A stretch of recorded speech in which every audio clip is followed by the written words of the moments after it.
નમસ્કાર, આપ જોઈ રહ્યા છો મંતવ્ય ન્યૂઝ અને સૌરાષ્ટ્ર ટુ સુરત સાથે હું છું આપની સાથે નંદની। સમાચારોની શરૂઆત કરીશું। રાજકોટ મહાનગરપાલિકાની સ્ટેન્ડિંગ કમિટીની આજે છેલ્લી બેઠક મળી હતી। આ બેઠકમાં શહેરના વિકાસ સાથે જોડાયેલી અનેક મહત્વપૂર્ણ દરખાસ્તો પર ચર્ચા કરવામાં આવી હતી। કુલ 115 દરખાસ્તો સ્ટેન્ડિંગ કમિટીમાં મૂકવામાં આવી હતી, જેમાંથી મોટાભાગની દરખાસ્તોને મંજૂરી આપવામાં આવી છે। આ દરખાસ્તો હેઠળ શહેરમાં વિવિધ વિકાસ કામો માટે 470 કરોડથી વધુના કામોની મંજૂરી આપવામાં આવી છે।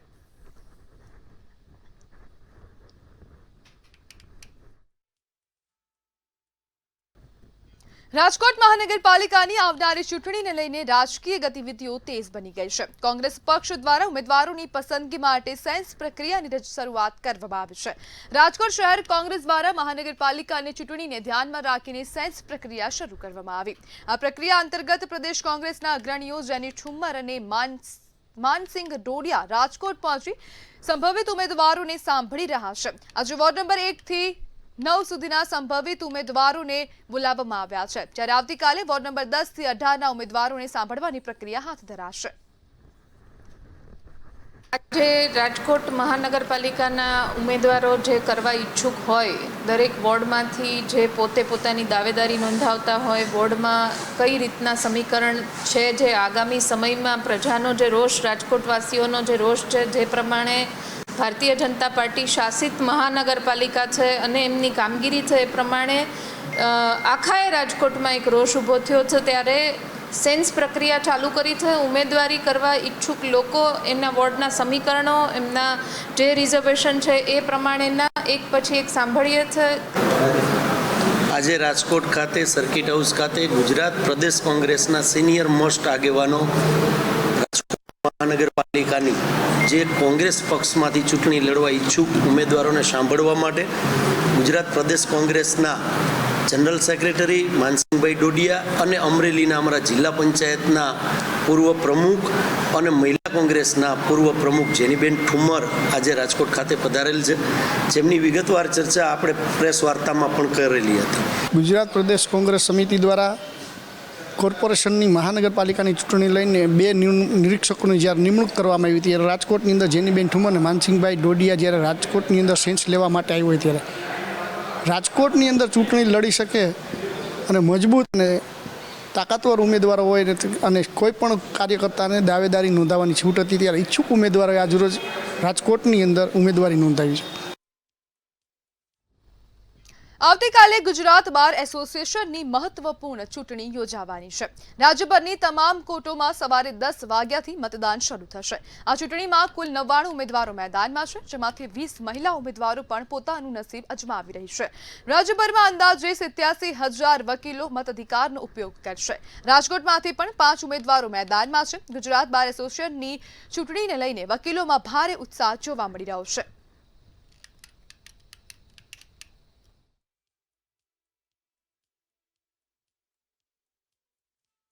સાહેબ, આવતીકાલે બાર કાઉન્સિલ ગુજરાતની લગભગ 87-88,000 વકીલો છે, એની એક ચૂંટણી છે। રાજ્યભરમાં પ્રતિષ્ઠાભર્યો આ જંગ કહેવાય છે। કુલ 99 ઉમેદવારો છે, એમાંથી 20 બહેનો લડી છે અને આ ઉમેદવારો પૈકીના 25 ઉમેદવારો જીતતા હોય છે અને 25 ઉમેદવારો જે જીતેલા હોય છે એનું એક જનરલ બોર્ડ બનતું હોય છે। અને છેલ્લા 20 વર્ષથી એમ માનો કે છેલ્લી 2 ટર્મથી ગુજરાતની અંદર સૌથી વધુ મતે હું જીતું છું। રાજકોટના જેતપુરમાં ખોડપરા વિસ્તારમાં મુખ્યત્વે હિન્દુઓ વસવાટ કરે છે, તેમજ લોકો ભાઈચારાથી રહે છે, પરંતુ એક હિન્દુ પરિવારે પોતાનું મકાન અન્ય જ્ઞાતિ વિધર્મીને વેચી નાખતા સ્થાનિક હિન્દુ રહેવાસીઓમાં રોષ જોવા મળ્યો હતો। ત્યારે હિન્દુ સમાજના અલગ અલગ સંસ્થાની માંગ છે કે આ બિન હિન્દુને વેચેલ મકાનનો દસ્તાવેજ તાત્કાલિક રદ થાય। ખોડપરા વિસ્તારમાં અશાંત ધારો વહેલી તકે લાગુ કરવા માટે સ્થાનિકોએ મામલતદારને આવેદનપત્ર આપ્યું હતું।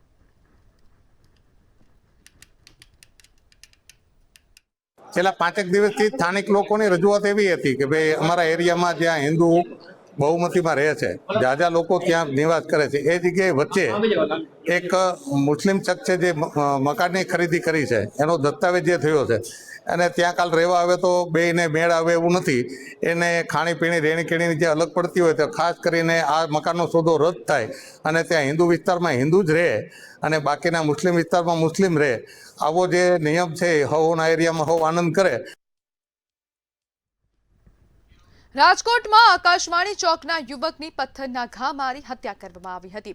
કેકેવી હોલ પાસે અજાણ્યા ઈસમે રાહુલ વિશ્વકર્માની હત્યા કરી હતી. રાત્રિના સમયે પથ્થરમારી હત્યા કરાતા વિસ્તારમાં ચકચાર મચી જવા પામી હતી.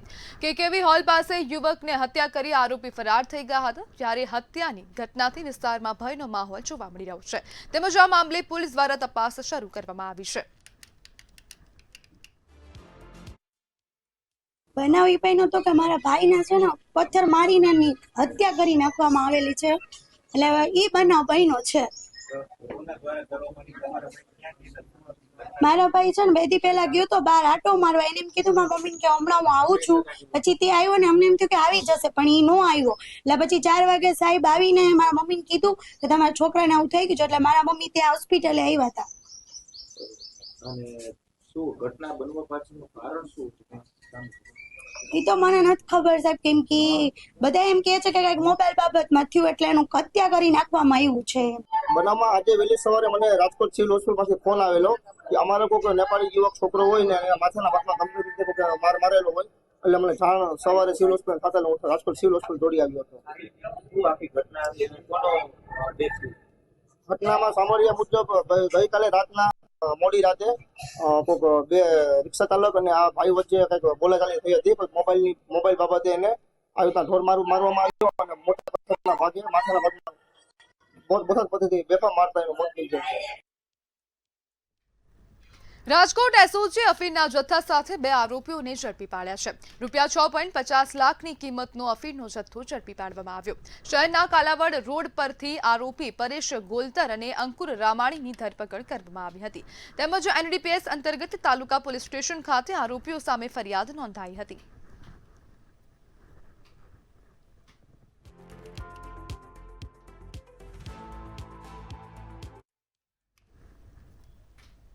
કેશોદમાં શેરીના શ્વાનો કાર પાછળ પડવાની સામાન્ય બાબતે વિવાદ ઉગ્ર બની ગયો હતો.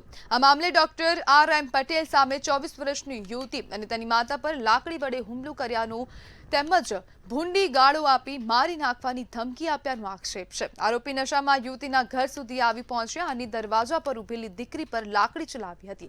તેમજ વચ્ચે પડેલી માતા પર પણ હુમલો કરવામાં આવ્યો હતો. હાલ યુવતી સિવિલ હોસ્પિટલમાં સારવાર હેઠળ છે. ઘટનાને 2 દિવસ વીતી ગયા હોવા છતાં આરોપીની અટકાયત ન થતા સ્થાનિકોમાં રોષ ફેલાયો છે અને પોલીસની કામગીરી પર ગંભીર સવાલો ઊભા થયા છે. ઘરમાં જઈ અને 2 લાકડીઓ વડે એ શેરીના કૂતરાને મારતા મારતા અમારા ઘર પાસે પહોંચ્યા અને એ બોલ્યા કે લાવ આજ તો તારા કૂતરાને પણ મારી નાખું એમ કરી અને એમણે મારા કૂતરા ઉપર પ્રહાર કરવાનું ચાલુ કરી દીધું લાકડીઓ વડે. અને એની બચાવવા જતા એમણે મારા પર પણ પ્રહાર કરેલા લાકડીઓ વડે. મને બચાવવા આવતા મારા મમ્મી પર પણ પ્રહાર કરેલા એમણે. અને એમના પ્રહારથી મને મોઢા ઉપર અને મને રિબ કેજની છેલ્લી 2 પાસળીઓમાં લાગી ગયેલું છે. સુરત ઇન્ટરનેશનલ એરપોર્ટ પર ફરી એકવાર બોગસ ડોક્યુમેન્ટના આધારે ભારત પ્રવેશવાનો પ્રયાસ નિષ્ફળ બનાવાયો છે. મૂળ અમરેલીના ધારીના કમી કેરાળા ગામનો વતની ભાવેશ બોરડ ગત 2 માર્ચના રોજ સુરત એરપોર્ટ પર ઉતર્યો હતો. જ્યારે ઇમિગ્રેશન અધિકારીઓ દ્વારા તેના પાસપોર્ટની તપાસ કરાતા શંકા ગઈ હતી.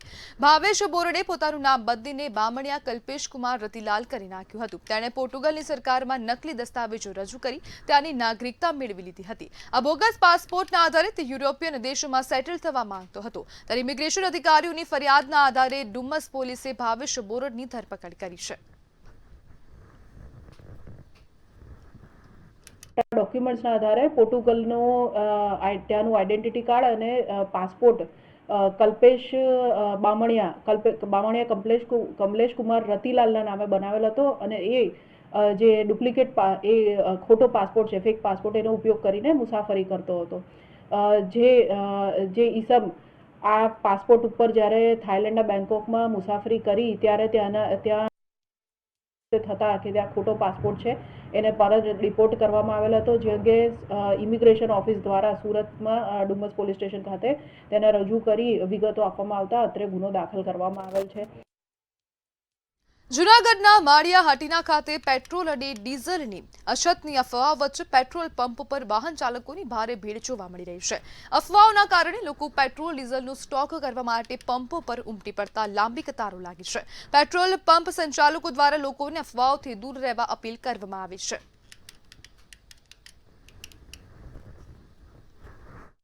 આજ સવારથી આપણે જેમ જાણીએ છીએ તેમ ઈરાન અને અમેરિકા વચ્ચે યુદ્ધ ચાલતું હોય અને ત્યારે તેલનો સ્ટોક ખોરવાઈ જશે અથવા સ્ટોકમાં વાંધો આવશે, કાલથી ડીઝલ પેટ્રોલ મળશે નહીં એવી અફવાઓનો દોર અત્યારે ચાલુ થયેલો છે.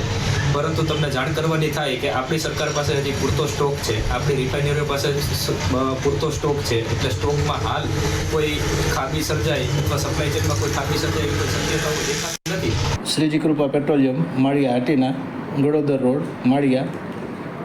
હાલની પરિસ્થિતિમાં એવું છે કે પ્રજાઓમાં એવી ખોટી અફવાઓ ફેલાયેલી છે કે પેટ્રોલ ડીઝલની શોર્ટેજ થઈ જવાની છે, ભાવ ખૂબ વધવાના છે, પણ અમને એવું કોઈ હજી લગીને કાંઈ સૂચના છે નહીં કે કાંઈ એવી કોઈ પરિસ્થિતિ છે નહીં.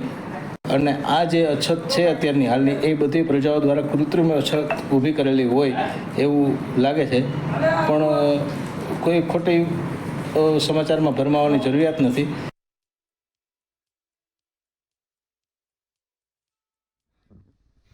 અમરેલી કુકાવાવ રોડ પર ઠેબી નદીના પુલ નીચે મેડિકલ વેસ્ટના 2 ઢગલા જોવા મળ્યા હતા. પુલ નીચે 2 અલગ અલગ જગ્યાએ મેડિકલ વેસ્ટ ફેંકવામાં આવ્યો હતો.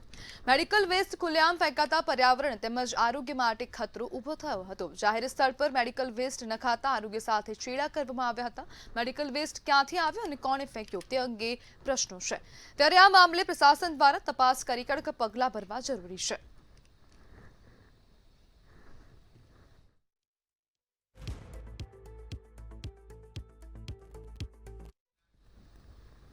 સુરતના ડુમસ વિસ્તારમાં આવેલી એક વ્યસન મુક્તિ સંસ્થામાં માનવતાને શર્મસાર કરતી ઘટના બની છે. એક પીઆઈના ભાઈને પલંગ સાથે બાંધી લાકડીઓથી ફટકારી મોતને ઘાટ ઉતારવામાં આવ્યો હતો. સુલતાનાબાદ સ્થિત રીવા વ્યસન મુક્તિ અને રિહેબ સેન્ટરમાં 32 વર્ષીય ધવલ રાઠોડને સારવાર માટે દાખલ કરાયા હતા. 1 માર્ચની રાત્રે જ્યારે કાઉન્સિલર જિગ્નેશ દેસાઈએ ધવલને દવા લેવા કહ્યું ત્યારે ધવલે ના પાડી. બસ આટલી જ વાતમાં જિગ્નેશે ધવલ પર હાથ ઉપાડ્યો હતો. ધવલે જ્યારે બચાવ કરવા બૂમો પાડી ત્યારે નીચેથી બીજા 3 શખ્સો દોડી આવ્યા હતા અને એક પોલીસ અધિકારીના ભાઈ હોવા છતાં આરોપીઓએ જરા પણ ખોફ રાખ્યા વગર આ હત્યાને અંજામ આપ્યો. રોજ પોલીસ દ્વારા આ મુદ્દે એફઆઈઆર નોંધવામાં આવી છે અને આગળનું કુલ 4 ઇસમોને આ બાબતે અરેસ્ટ કરવામાં આવેલ છે. જે પ્રાથમિક તપાસમાં જણાઈ આવ્યું કે આ જે ઇસમ છે જે ચલવે છે આ રિહેબ સેન્ટરની અંદર કામ કરતા 2 કાઉન્સિલરો, વોર્ડ બોય તથા ડ્રાઈવર દ્વારા દવા નહીં લેવાના મુદ્દે આ સદર પેશન્ટ ધવલભાઈ રાઠોડને મારવામાં આવેલ હતો, જેના કારણે સદર પેશન્ટનું મૃત્યુ નિપજેલ છે. જેથી પોલીસ દ્વારા અત્યારે કાયદેસરની વધુ કાર્યવાહી અને તપાસ આગળ ધરવામાં આવેલ છે. વાંકાનેરની મુખ્ય બજારમાં આવેલ જૂની પાંજરાપોર શેરીમાં લાંબા સમયથી સિમેન્ટ રોડ બનાવવાની માંગ ઉઠી રહી છે, છતાં કામ શરૂ ન થતા સ્થાનિકોમાં રોષ ફેલાયો છે. લતાવાસીઓનો આક્ષેપ છે કે અનેક લેખિત રજૂઆતો છતાં વાંકાનેર નગરપાલિકા દ્વારા અહીં સિમેન્ટ રોડ બનાવવામાં આવ્યો નથી. શહેરના અન્ય વિસ્તારોમાં સિમેન્ટ રોડ બનાવાયા હોવા છતાં માત્ર આ શેરીને અવગણવામાં આવી રહી હોવાનો આક્ષેપ કરવામાં આવ્યો છે અને ભેદભાવનો આક્ષેપ કરાયો છે. લતાવાસીઓએ ચીમકી ઉચ્ચારી છે કે વહેલી તકે કામ શરૂ નહીં થાય તો આગામી નગરપાલિકા ચૂંટણીમાં મતદાનનો બહિષ્કાર કરવામાં આવશે.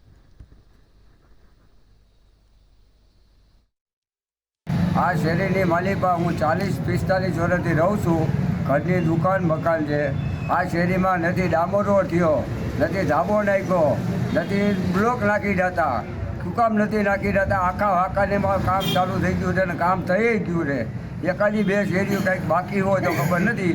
બાકી આ શેરીમાં 4 વાર માપી ગયા છે, 4 વાર ફોટા પાડી ગયા છે અને અમને 8-10 દી પહેલાં ફોટા પાડી ગયા ને તમને નગરપાલિકામાંથી આવ્યા છે. 2 દીમાં બ્લોક નાખી દઈ છે, આમ કરી દઈ છે, કાંઈ થતું નથી. હા, જૂની પાંજરાપોર શેરી 40-45 વર્ષથી અમે રહી છીએ, પણ શેરીમાં ધાબો થતો નથી. વારંવાર અરજી કરી છે, રજૂઆત કરી પણ કાંઈ થતું નથી. એમ કેમ નથી થતું? શું ખબર હવે એ કરવા ખબર બધી શેરીમાં લોક બધી નાખ્યા ધાબા કર્યા અમારી શેરીમાં કાંઈ કોઈ પણ નથી એમ. જૂની પાંજરાપોળ શેરી વાંકા ડેરે અને અહીંયા અમારા શેરીમાં ધાબો થતો જ નથી ને અમે કેટલા 100 વર્ષથી તો હશે સાસુની બધા અમારા 40-45 વર્ષથી આ લગ્ન થયા એને એમ પણ કોઈ આ શેરીમાં કંઈ થયું જ નથી આટલા વર્ષો થઈ ગયા. અમે આ શેરીમાં 40-45 વર્ષથી રહી છીએ છતાં કોઈ ધાબો નાખતો નથી તો અમારી શેરીમાં આવો ભેદભાવ શું કામ થાય છે? કોઈનું દબાણ છે કે નથી કરવું કે નથી નગરપાલિકાને રસ? તો નગરપાલિકાવાળાને શું સમજે છે? ચોટલીવાળા જ્યારે ત્યારે જોઈ જાય ને એમ કહી જાય કે નાખી જાશું કરી જાશું. તો આનું કારણ શું છે કે અમારી શેરી એક જ બાકી રાખવાની? અમે કોઈનું કંઈ બગાડ્યું છે? કોઈને કંઈ કીધું છે? મત લેવો ત્યારે તો અમારા પગ પકડવા આવે છે. તો આ કારણ શું છે કે અમારી શેરીનો કોઈ જવાબ નથી આપતું કે કોઈ કંઈ કરતું નથી?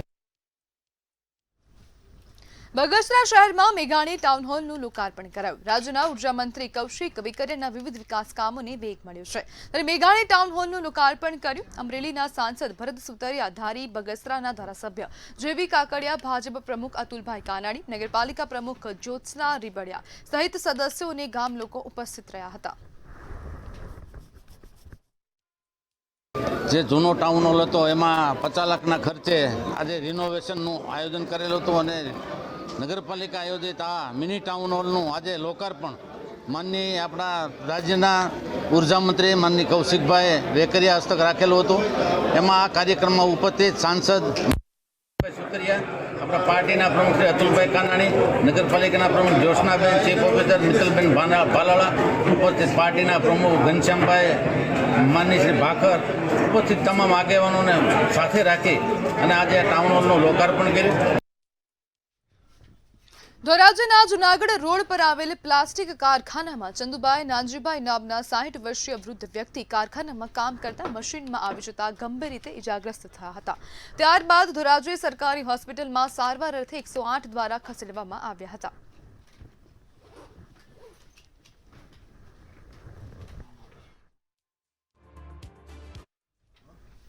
હાલમાં ઉનાળાની કાળઝાળ ગરમીની શરૂઆત થઈ ચૂકી છે ત્યારે આ ગરમીથી બચવા માટે માણસો તો પીવાના પાણી સહિતની વ્યવસ્થા કરી લેતા હોય છે, પરંતુ સાસણગીર સહિતના અભયારણ્ય વિસ્તારમાં રહેતા વન્ય પ્રાણીઓ તેમજ પશુ પક્ષીઓ માટે વન વિભાગ દ્વારા દર વર્ષની જેમ આ વર્ષે પણ 600થી વધારે કૃત્રિમ પાણીના પોઈન્ટ ઊભા કરવામાં આવ્યા છે. આ કૃત્રિમ પોઈન્ટ પર સોલાર પેનલ ટેન્કર દ્વારા પાણી ભરવાની કામગીરી કરવામાં આવી રહી છે. जैसा कि आप जानते हैं हमारा गीर का वन विस्तार सूखा पानखर वाला जंगल यानी कि ड्राई डेसिडुअस फॉरेस्ट है.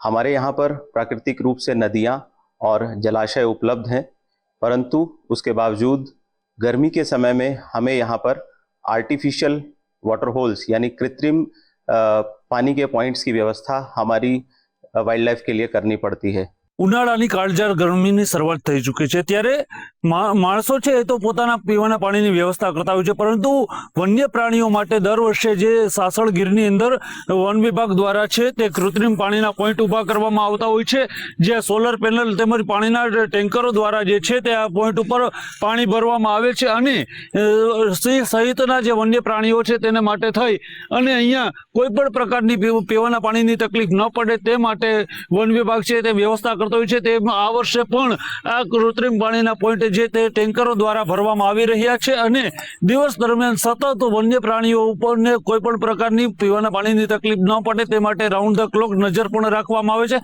હાલ ઉનાળાની અંદર આ પવનચક્કી સહિતની સોલાર પેનલ સહિતની જે વ્યવસ્થાઓ છે એના દ્વારા કૃત્રિમ પાણીના પોઈન્ટ ભરી અને વન્ય પ્રાણીની ચિંતા કરવામાં આવી રહી છે. ભાવિક જોશી, મંતવ્ય ન્યૂઝ, જૂનાગઢ.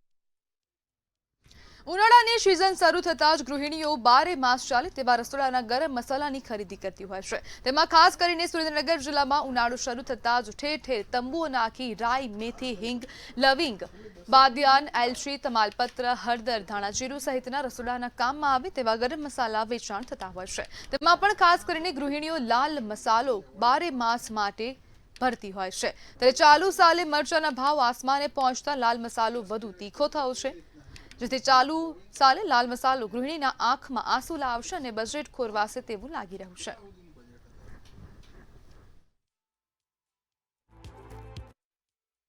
મરચું અમે વર્ષોથી 12 મહિનાનું કરાવ્યું છે. જાવેદભાઈ પાસે સારું કરાવીએ છીએ. વર્ષો મરચું સારું આવે છે. આમનું 12 મહિનાનું મરચાનો ભાવ વખતે થોડો વધારે છે મોંઘવારી બરોબર પ્રમાણે.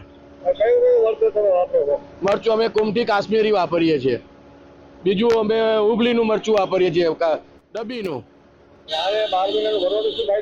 12 મહિના એક દારૂ ખાવા મળે છે, સરસ મળે છે ખાવા માટે.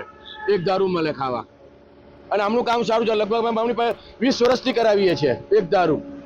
એટલે કોઈ ફરિયાદ કે કશું વસ્તુ નહીં. આમ જાવેદભાઈનું કામ સારું છે. રીટાબેન સોની, મરચાનું કામ અહીંયા સરસ છે અને વરસનું મરચું ભરવાથી ઘણો ફાયદો થાય છે.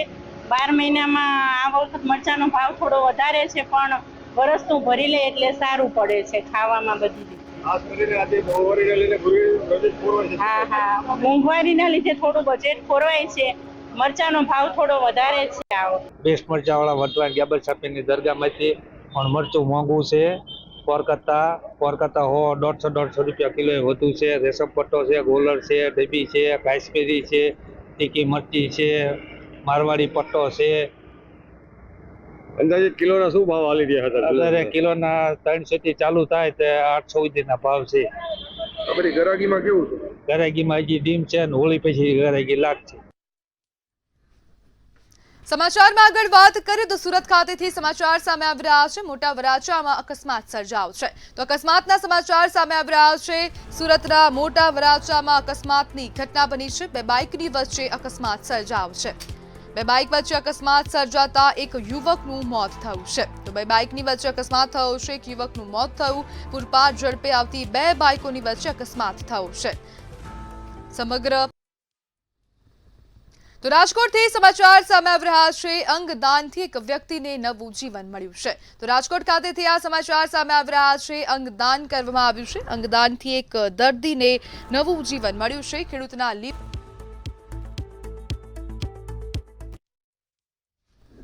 તો સમાચારમાં હાલ બસ આટલું જ. હવે જુઓ સીધો સંવાદ મારા સહયોગી રોનક સાથે.